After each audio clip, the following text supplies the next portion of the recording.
નમસ્કાર, મારું નામ છે કથન પાઠક. આજે આપણે પાયદળિયાના સ્પેશિયલ રૂલ સમજશું.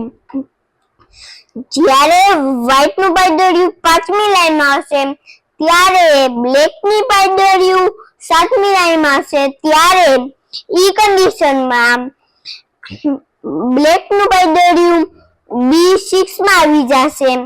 ત્યારે જ આ એને ક્રોસિંગમાં મારી શકશે. એટલે બેરગ હાલીને B5 માં આવી જશે. ત્યારે આ એની જગ્યા ક્રોસિંગમાં લઈ લેશે એટલે આ મળેલું ગોળાશે. ત્યારે બ્લેકનો વારો હોય ત્યારે વ્હાઇટનો વારો હોય ત્યારે વ્હાઇટ બીજી લાઈનમાં વ્હાઇટનું પાયદળિયું બીજી લાઈનમાં હોય ત્યારે બ્લેકનું પાયદળિયું ચોથી લાઈનમાં હોય ત્યારે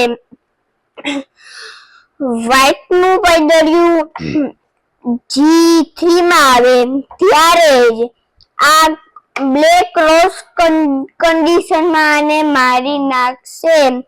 એટલે જ G2 માંથી G4 માં આવી જશે.